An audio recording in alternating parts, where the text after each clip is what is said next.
국어 백승훈입니다. 안녕하세요. 최근에 한 3일 전쯤에 수업할 때 학생이 갑자기 패딩을 입고 와서 왜 너 혼자만 윈터스쿨이냐라고 했던 기억이 있는데 벌써 윈터스쿨 설명회를 하게 됐네요. 최근에 제가 틀리는 것이 당연하지 않도록이라고 키워드를 바꿨는데 형식적으로 바꾼 게 아니거든요. 뒤에서 그 이유를 자세히 말씀드리도록 하겠습니다. 한번 잘 들어주시면 감사하겠습니다.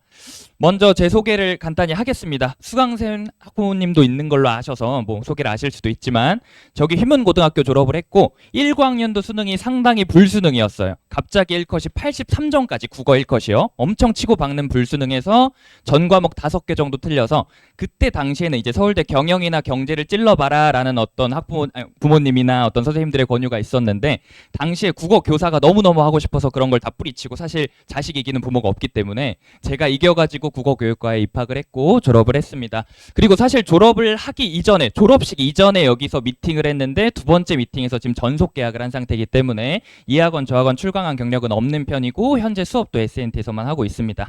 네, 이 정도로 소개 줄이겠습니다.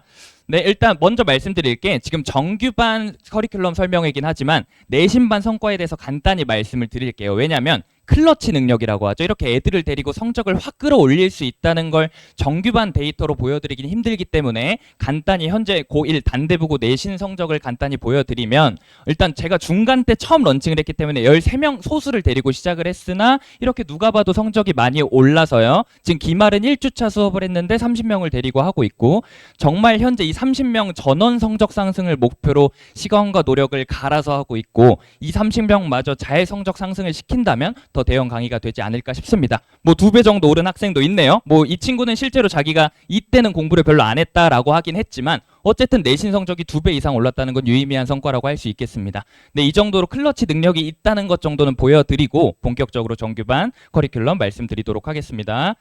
일단 말씀드리기 전에 똑같은 커리큘럼을 준비해도 강의력이나 전달력이 떨어지면 효율이 떨어지기 때문에 몇 가지 사실들만 가져왔습니다. 제가 그렇게 국어 교사를 하고 싶던 상황에 왜 강사로 방향을 틀었냐면 대학생 때 어림짐작 안전하게 70명이라고 했지만 100명 이상의 수험생을 제 생각에는 과외를 해서 좀 국어에 도 같았다는 생각이 들어서 강사로 틀기도 했고요. 현재 저는 방학마다 민사고 애들이 이렇게 강원도에 있잖아요. 민사고가 방학마다 이렇게 서울로 오는데 그때마다 지금 민사고 의대반 수업을 하고 있습니다. 그래서 나름대로 수능의 전문가라고 할 수 있는데 문제는 지금 고1 예비 고2 정규반 커리큘럼에 대해서 너가 그러면 이렇게 의대반 수업만 하다 보면 수준을 좀 낮춰볼 수도 있느냐라는 질문에 스스로 대답하기 위해서 제가 지금 단대부고 1 내신을 런칭하기 전에 런칭 시기를 한 학기 정도 미루고 뭘 했냐면 한 학교만 거의 100명 넘게 하시는 대강사분이 계세요. 한 학교만. 그분의 거의 전담 클리닉 강사를 얼마나 했냐면 일주일에 40시간 동안 애들 질문 받는 것만 했어요. 그 한 학기 동안 몇백 시간을 100명, 200명 고1 질문만 받은 거예요. 그럼 그때 뭘 알게 되냐면 당연히 정규권도 있을 거 아니에요. 대형 강사니까. 고1은 성적대별로 이런 생각을 하는구나. 이런 능력치를 가지고 있구나. 지금 이걸 모르면 큰일 나겠구나 같은 것들을 한 학기 동안 배운 거죠. 100명, 200명을 매주 봤으니까. 그래서 그런 것들을 현재 예비고이 커리큘럼에 녹이려고 원래 정규반이란 건 이렇게 볼륨이 많잖아요. 1년을 끌고 갈 거니까. 근데 이렇게 윈터스쿨 같은 성격의 커리큘럼 뭔가를 덜어내야 되는데 이렇게 딱 취사 선택을 해야 되는데 이 경험이 엄청 많이 도움이 됐던 것 같습니다. 어떤 것들을 취사 선택할지. 먼저 제 수업 목표인데요. 이게 정말 중요한 게 사실 정규반 수업이라는 게 과목을 막론하고 기출분석을 많이 하게 돼요. 근데 만약에 기출분석을 조금이라도 못해요. 얘보다 얘가 조금이라도 더 못하면 기출분석을 앞으로 몇 번이나 하게 되겠어요. 제가 실제로 옛날에 대형 학원에서 연습생을 할 때 대형 강사분들하고 미팅을 많이 해보면 학생이 기출을 몇 바퀴 정도 돌린다고 가정하고 수업을 준비하시나요? 라는 질문에 보통 대여섯 바퀴 얘기를 해요. 근데 만약에 그렇게 기출을 대여섯 바퀴나 돌리는데 조금이라도 미비하게 기출을 돌리면 그게 누적되면 차이가 커질 거 아니에요. 기출을 애초에 똑같은 글을 보고 문제 풀고 채점만 해서는 성적이 잘 오르지 않습니다. 기출 분석을 잘 하는 법을 배워야 돼요. 이건 성적대를 막론하고 지금 자기보다 더 기출 분석을 잘 할 수 있게 만들어야 됩니다. 두 번째로 제가 맨날 설명회 때마다 드리는 질문이에요. 지금 여기 계신 분들의 전교 1등 학부모님이 계신지 모르겠는데 전교 1등과 100등의 차이가 뭔지를 한 번만 지금 머릿속에서 떠올려 주실래요? 만약에 거기에 대한 명쾌한 답이 있다면 지금 모든 자녀분들을 전교 1등의 상태로 만들면 되잖아요. 제가 그 아까 말한 질문을 200~300명 한 학기 동안 받으면서 느낀 게 뭐냐면 정교권 애들은 문제를 한 문제만 틀리면 굉장히 억울해합니다. 시험지를 들고요. 막 찾아와요. 저한테 이렇게 가져와서 문제 잘못 낸 거 아니냐, 이거 내가 고른 것도 답이 되지 않냐라고 굉장히 따지고 싶어해요. 근데 전교 100등 밖으로 벗어나면 질문조차 할 생각도 하지 않고요. 얘가 10개를 틀렸는지 20개를 틀렸는지 표정 보고는 모르겠어요. 거기서 전 뭘 느꼈냐면 정교권이 가까워질수록 틀리는 걸 당연하게 생각하지 않는다는 거죠. 그래서 제 생각에 지금 방학은 확 조여줘야 될 때예요. 애들이 하나하나 틀릴 때마다 개거품을 물도록 확 조여야 될 시기가 방학이라고 생각을 하고요. 당연히 좀 잔인한 얘기지만 성적이 생각보다 뒤집히지가 않잖아요. 그래서 제가 생각하기에는 차라리 너 공부해라고 똑같은 목소리로 100번 얘기하는 것보다 너가 풀어질 수 있는 걸 인정할 테니까 한 번쯤은 좀 죽을 만큼 해보지 않겠니라는 시기가 있어야 되는 것 같고, 그런 적이 한 번도 없었다면 예비고의 겨울방학은 꼭 그렇게 한번 나사를 조여줄 때가 아닌가 싶습니다. 현재 성적대가 어떻든지요. 그렇게 말씀을 드리고 싶습니다.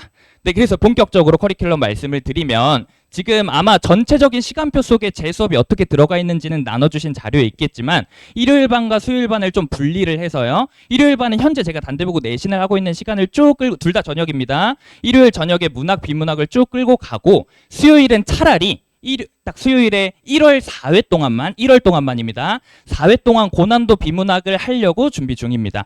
그래서 이 본격적으로 내용을 좀 갈라서 얘기를 해볼게요. 문학은 어떤 식으로 수업을 하냐면 당연히 기출분석이 기반이 되지만 암기를 한번 잘 때려줘야 됩니다. 암기라는 게 어떤 식으로 이루어지는 거냐면 한 바퀴를 외우면 당연히 까먹죠. 저도 까먹죠. 근데 까먹고 한 번 다시 외우고 또 까먹고 하다가 보면 몇 바퀴쯤부터는 까먹는 게 줄어드는 게 암기라는 거잖아요. 사실 한 번에 모든 걸 완벽하게 외울 수는 없잖아요. 그런 의미에서 학기가 시작되면 암기할 시간이 많지 않아요. 사실 과목이 얼마나 많아요, 암기 과목. 그래서 암기라는 건 방학 때 한 바퀴는 모든 과목에 대해서 좀 때려줄 때가 맞습니다. 영어로 치면 단어가 되겠고, 국어로 치면은 필수 개념이나 당연히 고전 어휘가 되겠죠. 그래서 저도 평소에는 암기의 중요성을 많이 얘기하지 않지만 방학 때는 암기를 한 바퀴 때려줄 때입니다. 그리고 사실 고2 내신에서 만나게 될 문학 작품들도 뻔합니다. 그런 것들은 기출 분석을 하다가 만나면 내신형으로 수업을 하기도 하고 내신형 과제도 줍니다. 특히 내신형 과제는 문항수가 많이 확보될수록 좋아요. 모의고사나 수능기출처럼 막 오답 뜯어보고 문제 질을 따져보고 할 게 아니기 때문에 그냥 많이 적용하면서 머릿속에 강제로 주입되게 하면 됩니다. 자, 그러면 여기서 한 번만 조금 더 자세히 말씀드릴게. 도대체 기출분석에서 말하는, 국어에서 말하는 영역별 접근법이 무엇인가를 눈을 좀 낮춰서 가볍게 얘기를 해보겠습니다. 제가 과외할 때도 가장 먼저 물어본 게, 니는 공부를, 학생한테 너는 공부를 해서 이 영역별로 다른 생각을 하게 되었니라고 하면 상위권으로 갈수록 다른 생각을 합니다. 어떤 거냐면, 고전시가라는 건 500년 전, 300년 전에 지어진 거고 주제도 한정돼 있고 심지어 옛날이다 보니 주제가 정해지면 할 말도 별로 없구나. 주제만 파악이 되면 그렇게 낱낱이 뜯어볼 필요는 없겠구나라는 거를 공부를 제대로 했든 안 했든 상위권이라면 사후적으로 점점 알게 되는데, 하위권일수록 이런 걸 분리해서 생각하기보다는 12번 문제 틀렸네 맞았네라고 당장 눈앞에 있는 애랑 싸우기만 합니다. 당연한 건 문학도 그렇고, 문학 안에서도 이렇게 세분화가 되잖아요. 비문학도 그렇고 각자 다 다른 생각을 하며 공부를 하며 문제도 풀어야 된다는 건 확실합니다. 예를 들어 또 하나 더 있습니다. 애들이 또 모의고사 하면 시간 부족 이슈를 많이 얘기하는데, 이거는 당장 오늘 집 가서 자녀분한테 얘기해 주시면 좋겠어요. 정교권이라도 시간이 부족하다기보단 시간은 줄일수록 좋은 거잖아요. 근데 애들이 시간을 줄이려고 어떤 행동을 하냐면 문장을 비둘기처럼 빨리 읽어요. 막 시간이, 얘들아 너 이거 5분 안에 풀어볼래라 하면 애들이 급해져요. 근데 속독이라는 거는요, 자기가 조절하는 거예요. 이만큼 중요한 게 있고 좀 덜 중요한 게 있을 때, 시간이 없으니 중요한 것만 선별해서 읽어야지라는 게 속독인데, 시간을 줄이겠다고 문장을 빨리 읽으려는 순간 오히려 독해력이 떨어집니다. 간단 예시를 들면 비문학으로 한 번만 예시를 들어볼게요. 문학하고 비문학 하나씩. 비문학이라면 실제 있는 기출로 얘기해 볼게요. 디지털세라는 애가 있대요. 세금이에요. 걔가 도입되는 배경이 법인세를 각국에서 안 낸대요. 그래서 법인세 감소래요. 그러면 우리는 시간이 없으면 디지털세 도입이 포인트고 그거의 배경이 법인세구나 정도 하고 넘어가는 거고, 시간이 많이 허락하면 디지털세가 있고 도입이 있고 그거의 배경이 법인세인데 혹시 이 배경을 읽어봤을 때 내가 디지털세를 받아야 되겠구나라고 논리적으로 이해가 되려나 한 번만 좀 더 읽어볼까가 전략적인 조절입니다. 근데 애들이 이걸 다 아무 생각 없이 다 읽을 건데 시간이 없으니 이 부분을 빨리 넘어가야지 하는 순간 망하는 거고, 이건 정규권도 나중에 어려운 시험과 갑자기 시간이 쫄리는 경험이 있으면 깨질 수가 있기 때문에 속독을 좀 중요한 포인트 잡는 걸로 해주셔야 되고, 문학으로 예시 한 번만 더 들어드리면 1인칭이라고 내가 내 얘기하는 소설은 감정을 상당히 뭉개서 얘기해요. 기분이 안 좋다를 어떤 식으로 하냐면 어떤 환영이나 환상이 날 따라다닌다고 한 문단을 써요. 그러면 시간이 충분하면 이 모든 구절들을 한번 느껴보면서 모아보고, 시간이 없으면 주인공 기분이 안 좋아 보이는데 이건 문제에서 구체적으로 물어보면 봐야지, 이런 느낌으로 하는 게 속독입니다. 그냥 단순히 눈만 빨리 돌리게 공부했다간 정말 나중에 안 좋은 습관이 되는 걸 제가 많이 봤어요, 과외할 때.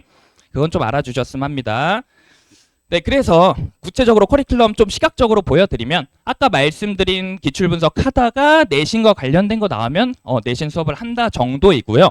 비문학은 조금 더 구체적으로 가져와 봤는데, 얘도 얘기를 지금 가볍게 할게요. 오늘 20분이 할당돼 있어서. 비문학 특강을 어떤 식으로 하냐면, 사실 이건 제재랑 상관이 없는 얘기입니다. 학부모님들 자녀가 푸는 비문학이 왜 어렵냐면, 한 번만 공감해 주세요. 대화한다고 생각하고, 이런 똑같은 개요가 있어요. 사실 개요라는 건 당연히 필요해요. 글을 쓸 때. 그게 머릿속에서 막 쓰는 게 아닐 거 아니에요? 이런 똑같은 의식주라는 엄청 쉬운 개요를 가지고 모두가 읽는 글을 쓰려면 두 가지식으로 얘기하면 되죠. 인간의 삶의 3요소에는 세 가지가 있다. 표지도 써주면 되죠. 첫째는 의다, 둘째는 시기다, 이런 식으로 하면 되는 걸, 이제 우리 자녀분들, 학생이 읽는 글은 어떻게 생겼냐면 시작이 이렇습니다. 주거의 기능을 알기 위해서는 원시 시대의 주거 형태에 대해 먼저 살펴보라고 하고 얘기를 해요. 그럼 애들 입장에서는 이게 전혀 떠오르지가 않죠. 어떤 흐름을 가지고 어떤 의도를 갖는지, 글을 썼는지 그걸 가지고 그걸 전혀 파악이 되지 않는데, 글을 나중에 다 읽고 나면 막 이런 식으로 모여요. 어떤 식으로 보이냐면, 의식주를 봤을 때 삶의 3요소라고 했는데 현대적 관점으로 보면 의는 그렇다고, 의 같은 거는 경제적인 걸 과시하려는 거 아닌가? 주라는 집도 생존보다는 현재는 경제력을 과시하는 걸로 전락하지 않았나?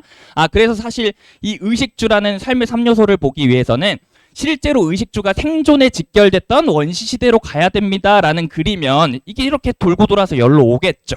우리 학생들이 읽는 글은 그런 식으로 똑같은 개요 가지고도 글을 구성하는 순서나 방식을 어렵게 하는 거고, 학생들한테 이걸 많이 주입시켜야 돼서 이렇게 보게 할 줄 알아야 돼요. 다시 한번, 속독이라는 건 이 뼈대를 가지고 얼만큼 하위까지 읽을지 자기가 조절하는 거지, 이걸 놓치면 안 됩니다. 근데 애들이 막 최상위권이 아니라면 시간에 쫓길수록 애초에 이 뼈대조차 완성을 못해요. 그래서 강사분들이 구조독해 하는 거고, 저는 구조독해를 정말 강조하는 편이고, 자료 보시면 알 거예요. 사실 저는 수업을 어떤 식으로 하냐면, 니네가 이제까지 읽은 문장이 이렇게 생겼어, 구조가. 그럼 너가 지금 읽은 이 파란색 문장은 어느 자리에 들어가겠니? 라는 게 제 기본 수업의 텐션입니다. 이게 나중에 강사들끼리도 싸움이 나는 게, 구조독해가 그렇게 중요하냐, 공부 잘하는 애들이 이걸 알아서 하는데. 그러니까 저는 차라리 잘 하더라도 너가 무의식 중에 잘 되는 이유는 이게 읽혀서다라는 걸 의식화해줘야 된다고 생각하는 편이라 꼭 필요한 작업입니다. 그럼 이렇게 너무 어렵게 하면 어떡하냐라고 해서 제가 해설지를 정말 자세하게 했습니다. 문장마다 해야 되는 생각을 다 쓴 거라서 한 지문당 20페이지 쓸 때도 있는데요. 만약에 수업에서 다른 모든 지문을 제가 해설지를 만들어준다고 하면 교재가 1500페이지에서 2000페이지 돼야 돼요. 당연히 현실적으로 말이 안 되니까 주요하고 어려운 지문에 한해서 혹시나 수업 때 조금 어려웠거나 아니면 다시 복습하고 싶다를 대비해서 해설지를 이렇게 나눠줍니다. 이건 실제로 제 해설지의 일부예요. 그렇게 하시면 될 것 같습니다. 그리고 특히 비문학 같은 경우는 문제를 많이 주면 안 되지만 문제를 잘 푸는 걸 제가 확인을 해야 돼요. 문학처럼 양치기로 할 애가 아니기 때문에. 그래서 꼭 자기가 읽어온 흔적이나 중심 내용들을 요약해 오게 하고, 이럴 경우에 숙제를 다 했어도 이런 게 빈칸이면 저는 숙제를 잘 했다고 취급하지 않는다는 거 명확히 알아주셨으면 합니다. 좀 속도를 올려야 될 것 같아요. 다시 한번, 겨울방학은 암기를 해야 될 때입니다. 이건 과목을 막론하고요, 강의를 막론하고, 암기의 그런 메커니즘을 생각해 볼 때 방학은 암기를 한 바퀴 딱 때려줘야 될 때라서 저는 암기를 언제 가장 많이 시키냐면 방학 때 양을 엄청 많이 늘리는 편입니다. 당연히 불통식 클리닉을 하지만 대부분 제 학생은 자발적으로 클리닉을 거의 다 오기 때문에 그건 뒤에서 말씀을 드리도록 하겠습니다. 네, 그리고 관리는요, 제가 어떤 식으로 생각을 했냐면, 첫 번째, 관리를 왜 해야 되냐? 여기 다 학생이라고 쳐보면 맨 뒤에 아무 생각 없이 앉았다 가는 걸 방지하기 위해서 관리라는 걸 하잖아요. 그래서 저는 어떻게 그 방법을 고안했냐면 저와의 유대감으로 충분히 극복이 가능합니다. 아직은 제가 어린 편이고 심지어 제 학생들은 이제 남고 단대부고를 예로 들면 막 새벽 2, 3시에도 저한테 카톡을 하고요. 또 그 다음에 어느 정도 얘기까지 하냐면 자기가 핸드폰을 몰래 쓰는 학생이라 컴퓨터로 해야 되니까 SNS 계정을 파달라 새벽에 연락하게 이 정도로 저랑 유대감이 깊어요. 이건 우스갯소리가 아니고요.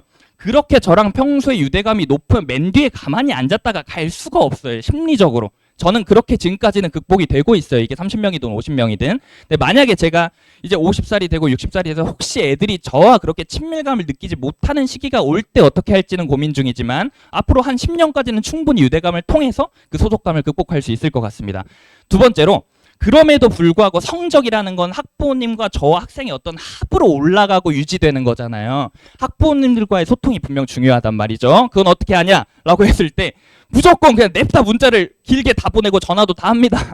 실제로 13명일 때도 그냥 자리에 주구장창 앉아서 한 2시간 넘게 전화만 했고요. 지금 30명이라고 했지만 전화 다 할 겁니다. 그냥 안부 형식적으로 물어도 다 보내요. 현재 애가 어떤 상태고 어떤 성향이고 뭘 조심해야 되고 뭘 부탁합니다. 어떤 식으로 당부시켜주고 어떤 식으로 지도해주세요 라는 것들을 다 보내는 편이고요. 그렇게 성적은 올라가고 유지되는 거라고 생각을 합니다.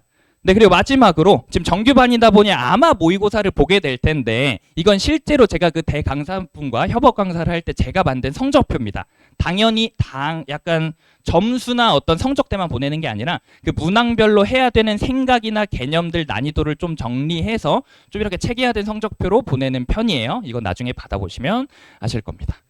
그 정도로 하고요.